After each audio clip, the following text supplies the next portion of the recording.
성경 보겠습니다. 오늘 하나님의 말씀은 사무엘상 23장 19절에서 29절까지입니다. 사무엘상 13장 19절에서 29절까지인데요. 우리 28절 한 절 말씀만 같이 먼저 봉독하겠습니다. 28절입니다. 같이 있습니다. 시작. 이에 사울이 다윗 뒤쪽 길을 그치고 돌아와 블레셋 사람들을 치러 갔으므로 그곳을 셀라 하마느곳이라 칭하니라. 아멘. 오늘은 도우시는 하나님, 정확한 제목은 인생의 갈림길에서 도우시는 하나님이라는 제목으로 함께 하나님의 말씀 나누겠습니다. 철학 용어 중에 히더니즘이란 말이 있습니다. 히더니즘.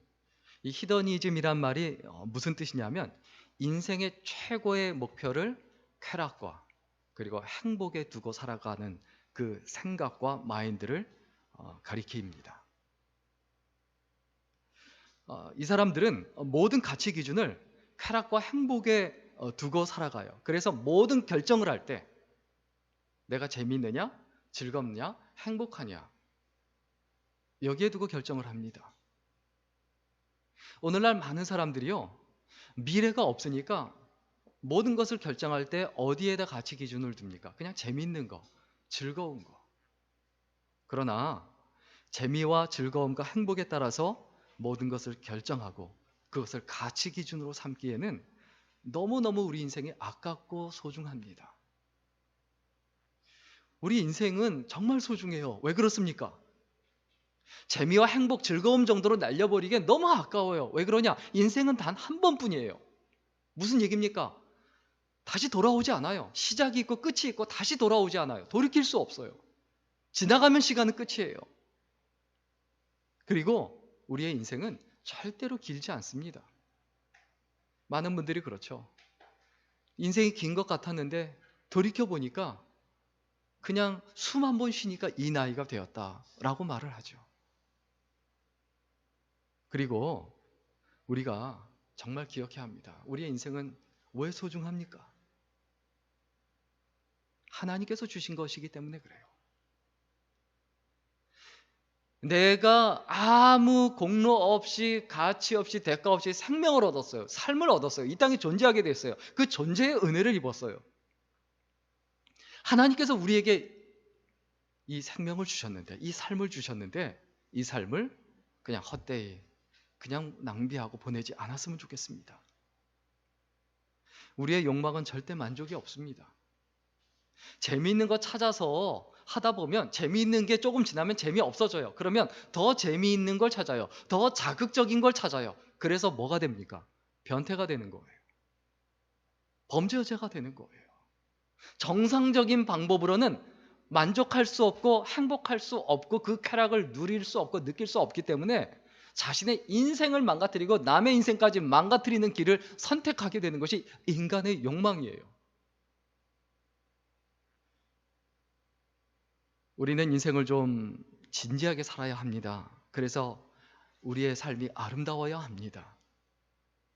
집을 짓고 그것을 아름답게 하기 위해서는 내부에는 도배를 해야 되고 그리고 바깥에다가는 페인트 칠을 해야 합니다. 그런데 어떤 사람은 자신의 인생을 쾌락으로 도배를 해요. 어떤 사람은 자신의 인생을 돈으로 도배해요. 어떤 사람은 자신의 인생을 인기로 도배를 하려고 노력하고 애를 써요. 그런데 그게 절대 오래가지 않죠. 다윗의 일생은 무엇으로 칠해져 있습니까? 사실 성경에서 제일 험악한 인생을 살아간 사람이 누구냐라고 얘기하면 한결같이 성경을 아는 분은 다윗이라고 말합니다. 정말 험한 인생을 살았어요. 그의 인생을 살 때 왕이 되었다, 뭐 이거 하나 빼고는 정말 그렇게 살고 싶지 않아요. 저 같아도 다윗처럼은 살고 싶지 않습니다. 왕 안 되면 안 됐지 그렇게는 안 살고 싶어요.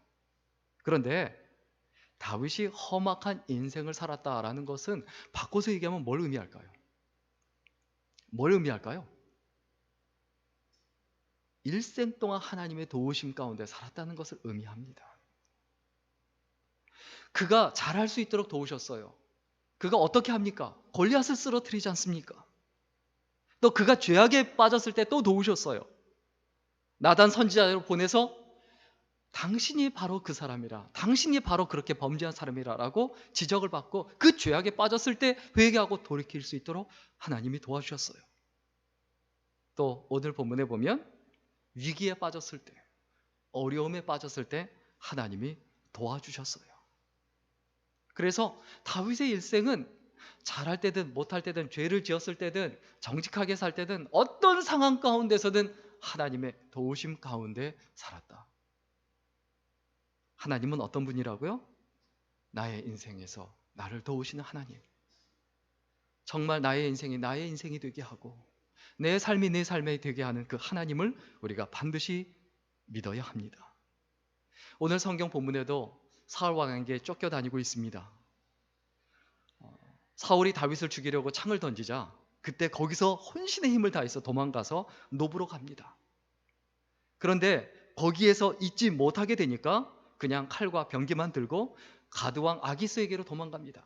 거기서 미친 채하고 거기서 있었지만 또 거기서 있을 수가 없게 되자 모압 왕 아기로 도망가고, 그리고 또 거기서 잊지 못하게 되자 헬의 숲으로 도망가고, 그리고 또 거기에서 있게 되지 못하자 또 10이라는 그 황무지로 도망을 갑니다. 이렇게 도망하는 삶을 살고 있는데 모압 왕 아기스가 있는 곳, 모압 왕이 있는 곳, 그리고 가드 왕 아기스가 있는 곳, 이런 어떤 도심 지역, 잘 발전이 된 사람이 살만한 지역에 있는 것도 좀 녹록지 않자 도망을 가서 수풀에 있는 10 황무지에 있었는데 거기에 있는 것도 이제는 불가능하게 됐어요. 왜? 거기에 황무지에 숨어 있는데 그것도 사람들이 밀고를 해서 사울 왕한테 알려서 거기 있다고 알려줍니다. 우리 오늘 본문 19절과 20절 말씀 같이 읽겠습니다. 19절과 20절입니다. 같이 읽습니다. 시작. 그때 10 사람들이 기브아에 이르러 사울에게 나와 이르되 다윗이 우리와 함께 광야 남쪽 하길라산 숲을 요새에 숨지 아니하였나이까? 그러하온즉 왕은 내려오시기를 원하시는 대로 내려오소서. 그를 왕의 손에 넘길 것이 우리의 의문이이다 하니. 오늘 보면 19절 20절에 뭐라고 말합니까? 황무지에 숨어 있는데 10 사람들이 사울에게 와서 다윗이 여기에 있다, 10 황무지에 숨어 있다라고 밀고를 하죠. 그래서 이리로 와서 다윗을 죽여라, 이렇게 이야기합니다. 그런데 그 말을 듣고 사울 왕은 뭐라고 말합니까? 굉장히 치밀한 사람이에요. 또 여러 번 허탕 쳤으니까 또 허탕 칠까봐 너희들이 먼저 가서 그가 어디에 있는지 정확하게 알아봐라 라고 다시 이야기합니다. 오늘 본문 21절, 22절, 23절 같이 읽겠습니다. 시작. 사울이 이르되 너희가 나를 긍휼히 여겼으니 여호와께 복 받기를 원하노라. 어떤 사람이 내게 말하기를 그는 심히 지혜롭게 행동한다 하나니 너희는 가서 더 자세히 살펴서 그가 어디에 숨었으며 누가 거기서 그를 보았는지 알아보고 그가 숨어 있는 곳을 모든 것을 정탐하고 실상을 내게 보고하라. 내가 너희와 함께 가리니 그가 이 땅에 있으면 유다 몇천 명 중에서라도 그를 찾아내리라 하더라. 정말 꼼짝없이 이제는 다윗이 죽게 되었습니다. 이러한 가운데서 어떻게 되느냐? 오늘 보면 뒷부분에 보면 정말 포위가 돼서 죽게 됐는데 하나님이 결정적으로 도우세요. 어떻게 도우십니까? 블레셋 사람들이 쳐들어와서 다윗을 죽이지 못하고 블레셋 사람들과 전쟁해로 사울이 할 수 없이 그 자리를 떠나야 합니다. 그래서 다윗이 도움을 받은 곳, 다윗이 하나님께 도움을 받고 구원을 받은 곳, 그곳 이름을 오늘 본문 같이 읽었죠. 28절에 보면 셀라하마느곳이라고 이렇게 부릅니다. 셀라하마느곳. 셀라하마느곳이 무슨 뜻이냐? 갈림길이란 뜻이에요. 나의 인생에 생사의 갈림길에서 나를 도우셨다. 그런 의미로 이렇게 이름을 짓습니다. 우리는 늘 하나님의 도우심 가운데 살아야 합니다. 특별히 어떤 때에 내가 하나님의 도우심을 받아야 합니까? 우선은 이익의 갈림길이 있어요. 이쪽으로 가면 내가 손해고 저쪽으로 하면 나한테 이익이지만 이익을 따라가면 하나님이 기뻐하시지 않고 내가 손해를 보지만 하나님이 기뻐하신다. 그럼 우리가 어느 쪽을 선택해야 합니까? 이익이 아니라 손해를 선택해야죠. 다윗은 무엇을 할 줄 아는 사람이었느냐? 이런 이익의 갈림길에서 항상 하나님을 선택했어요. 손해를 선택했어요. 그게 바로 다윗이에요. 우리 오늘 보면 24절 같이 읽겠습니다. 같이 읽습니다. 시작. 그들이 일어나 사울보다 먼저 시브로 가니라. 다윗과 그의 사람들이 남쪽 광야 마온 광야 아라바에 있더니. 참 희한해요. 다윗이 도망 다니는데 다윗이 어디를 도망가든 얼마 못 가서 발각이 되고 걸려요. 왜 그럴까요? 왜 그럴까요? 오늘 본문에 힌트가 있어요. 다윗과 그의 사람들이 혼자 도망 다니면요, 그 당시 뭐 인터넷이 있는 것도 아니고 전화가 있는 것도 아니고 얼굴을 제대로 아는 것도 아니고 몰라요. 그런데 다윗이 발각될 수밖에 없는 가장 큰 결정적인 이유가 뭐냐? 다윗과 그의 사람들이 남자만 20세 이상 남자만 600명이에요. 어린아이와 여자들까지 수천 명이 몰려다니는 거예요. 발각이 됩니까 안 됩니까? 발각이 안 될 수가 없어요. 그런데 자기 혼자 살기 위해서 그 2,000명 이상이 되는 그 사람들을 절대로 버리지 않았습니다. 같이 도망 다니고 같이 옮겨 다니고, 이 사람들도, 다윗을 따르던 사람들도 자기가 죽으면 죽었지 다윗을 떠나지 않겠다라고 하고 같이 움직여 다녀요. 여러분, 이익의 갈림길에서 내가 이익이냐 사람이냐 무엇을 선택하겠습니까?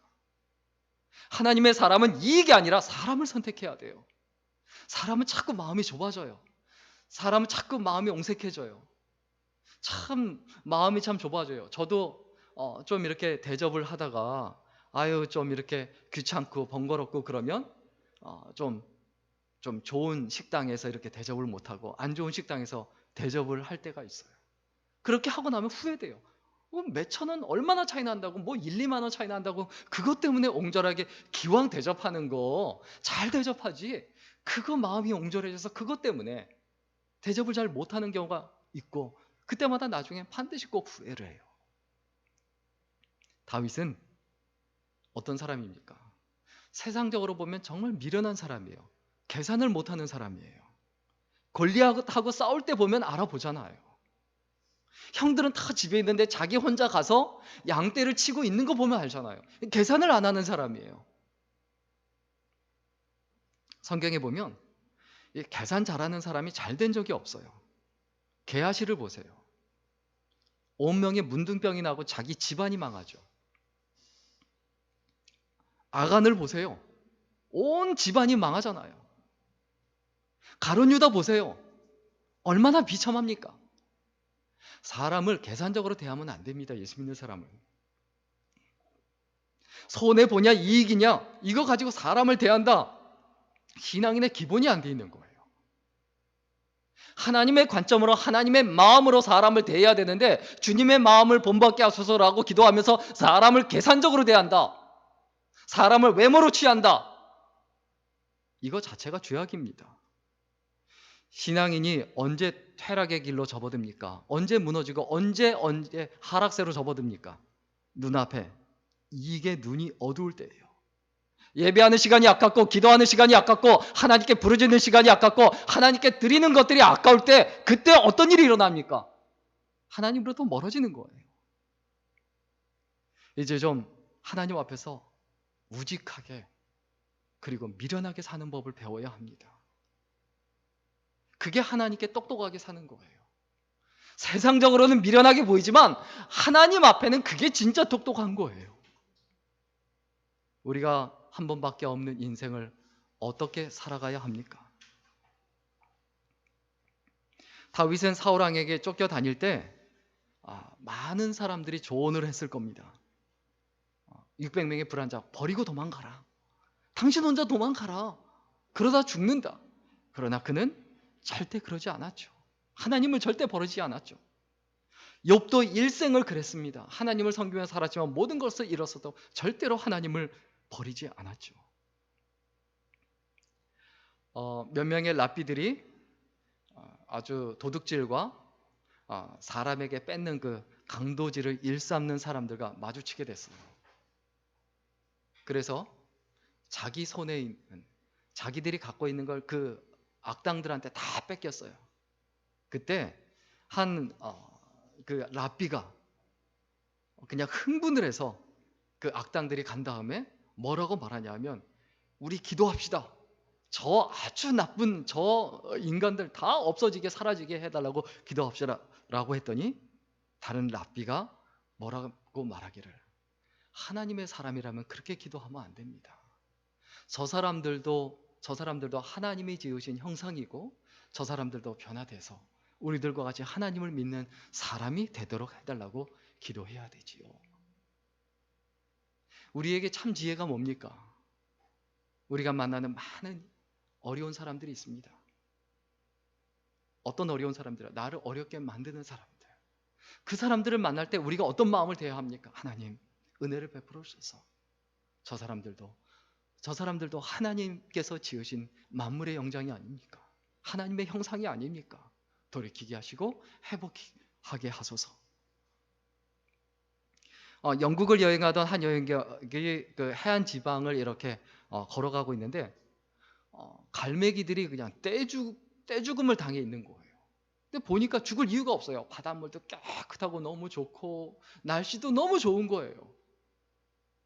근데 왜 이렇게 날씨도 너무너무 좋고 너무너무 좋은데 왜 이렇게 갈매기가 다 죽었는가? 그런데 너무 궁금해서 그 갈매기를 치우고 있는 인부한테 물어봤어요. 왜 이렇게 갈매기가 죽었습니까? 라고 얘기하니까 한여름에 관광객들이 오는데 관광객들이 와서 음식을 준다는 거예요.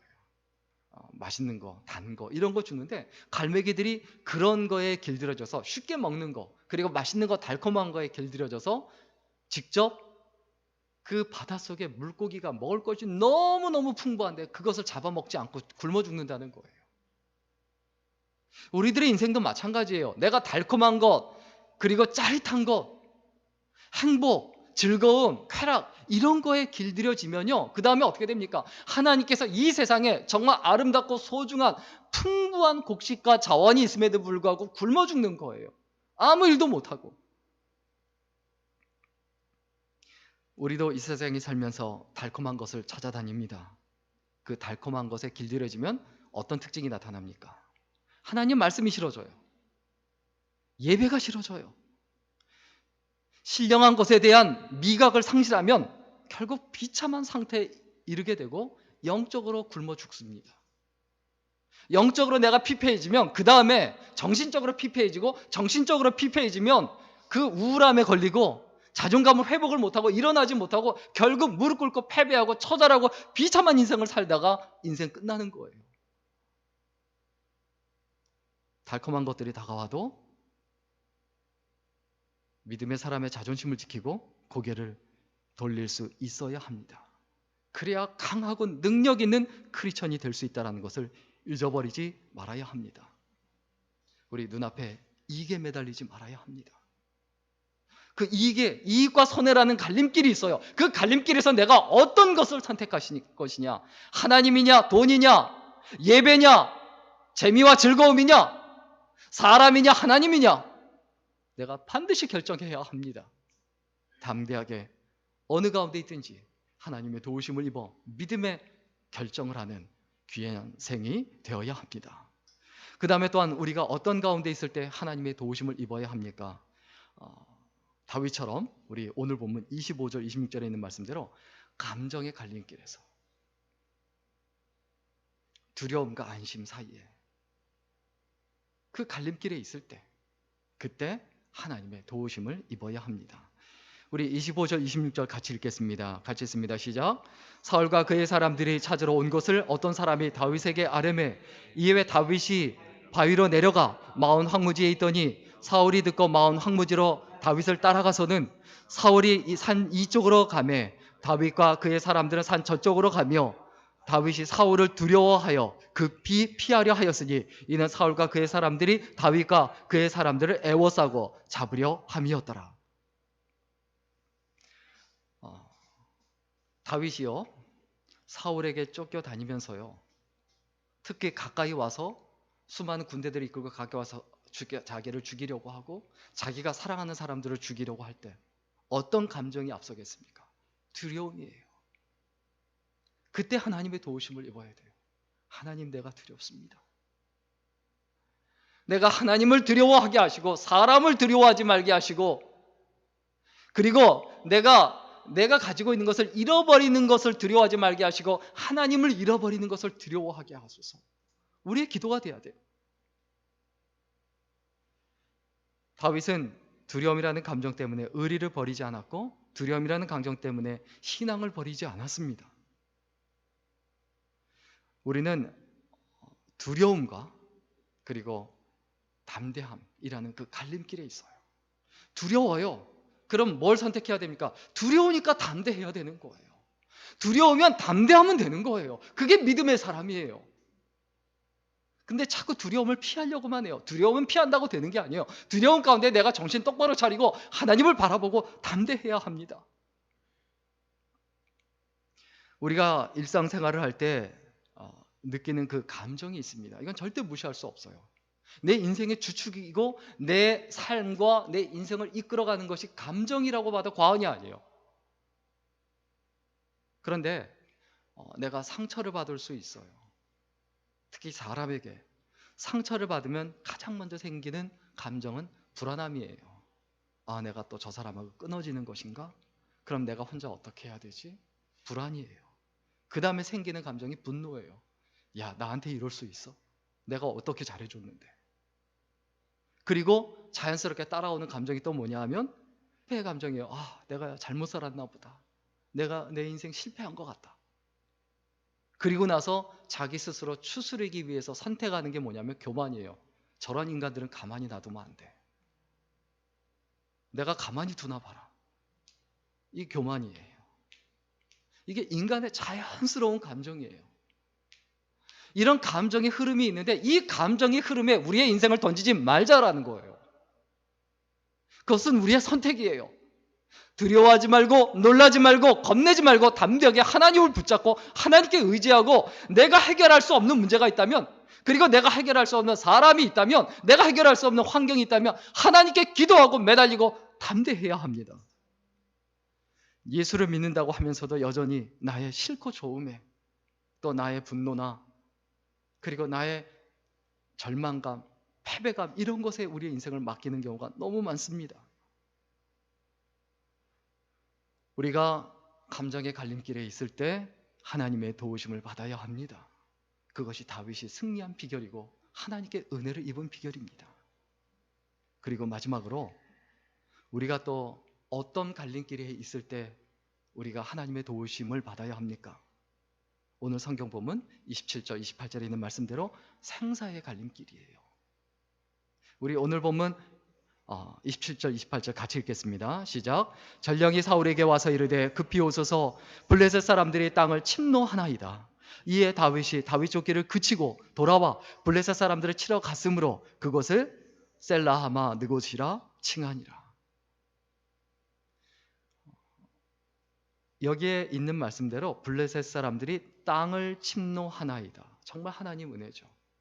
타이밍 정확하게 사울 왕에게 전령이 와서 블레셋 사람이 쳐들어왔습니다라고 알려주지 않았으면 어떻게 됩니까?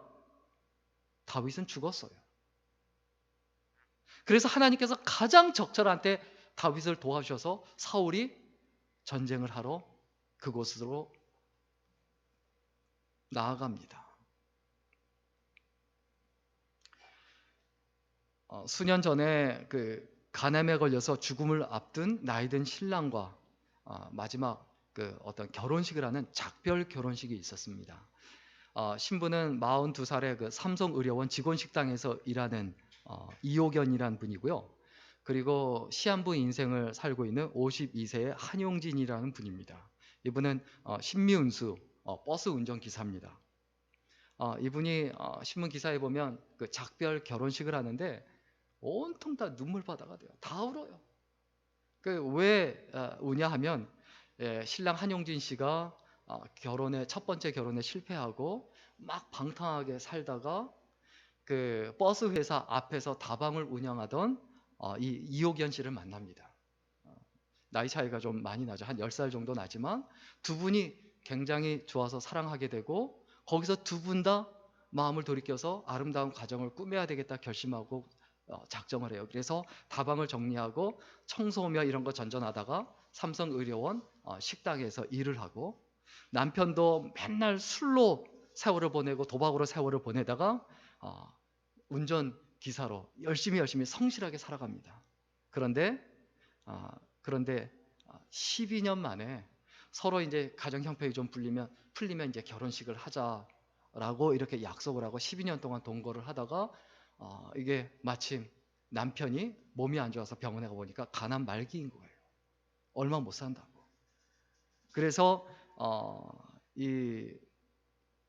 그 소식을 듣고 신랑의 그 친구들이, 회사 친구들이 그래도 열심히 잘 살았나 봐요. 그동안 친구들이 결혼식을 마련해 줍니다. 죽기 전에 결혼식을 하라고.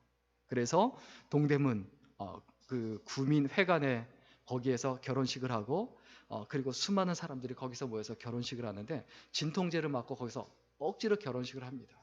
근데 남편의 얼굴을 보자 신부가 뭐 어떻게 하겠습니까? 거기서 울 수밖에 없죠. 전부 눈물바다가 됩니다. 결국 그 결혼식을 하고 38시간 만에, 이틀도 더 버티지 못하고 신랑이 이 세상을 떠납니다. 사실 이러한 생사의 갈림길은 누구나 다가올 수 있습니다. 결국 다가옵니다. 그때 나를 살려주신다면 그건 뭘 의미합니까? 이 땅에 아직도 사명이 있다는 것이고, 그리고 나를 살려주시지 않고 데려가신다면 이 땅에서의 사명을 다한 것뿐이죠. 우리의 마음속에 분명히 늘 항상 기억해야 합니다. 우리에게는 언젠간 마지막 순간이 반드시 다가옵니다. 그때 내가 어떤 사람이고 어떤 모습일 것인가? 그때 하나님 앞에, 하나님 나를 도와주세요. 나를 살려주셔서 내 마지막 사명을 다하게 하소서. 그리고 내 생명을 걷어가신다면 내 사명이 다한 줄로 믿습니다. 그런 담대함을 가지고 살아가야 합니다. 이런 인생의 갈림길에 우리는 반드시 부딪히는데, 우리 잠언 27장 1절에 있는 말씀 같이 보겠습니다. 같이 읽습니다. 시작. 너는 내일 일을 자랑하지 말라. 하루 동안에 무슨 일이 날는지 내가 알 수 없음이니라. 내일 일을 장담할 수도 없고요, 자랑할 수도 없어요. 그리고 야 이제 살만하다, 절대 그렇게 생각하면 안 됩니다. 내가 좀 힘들다, 그래서 이것만 해결하면 좋겠다, 이것만 해결되면 좋겠다라고 생각하지만 그것 끝나면 또 다른 일이 와요. 인생은 어차피 계속 고통이고 계속 갈림길이고 계속 어렵습니다. 내일 일을 자랑하거나 장담하지 말라는 거죠.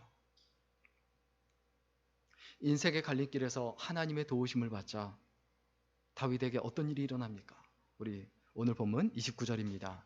29절 같이 읽습니다. 시작. 다윗이 거기서 올라가서 엔게디 요새에 머무니라. 엔게디가 어떤 곳입니까? 여기도 황무지예요. 그런데 이곳이 어떤 곳입니까? 또 사울이 또 그를 곧 잡으러 또 오죠. 죽이러 또 오죠. 전쟁에서 이기고. 그런데 거기서 역전이 됩니다. 다윗에게 그를 죽일 기회가 생깁니다. 물론 죽이진 않습니다. 또 인생의 갈림길이 오는 거예요. 근데 이제는 전세가 역전이 된 거예요. 인생의 갈림길에서 내가 하나님을 선택하면 그러면 하나님께서 내 인생을 역전시켜 주신다는 거예요. 칼자루를 쥐게 하는 주도권을 쥔 인생이 되게 하신다는 것을 우리가 절대로 잊어버리지 말아야 합니다. 한 번, 두 번의 실패나 그리고 한 번, 두 번의 어려움으로 낭망하지 말아야 합니다. 절망하지 말아야 합니다. 한 번, 두 번, 세 번, 네 번 하나님 보시기에 합당하고 아름다운 선택을 하고 하나님의 도우심 가운데 거하면 그러면 하나님께서 반드시 승리케 하신다는 것을 기억하고 믿음으로 살아갈 수 있기를 주의 이름으로 간절히 축원합니다.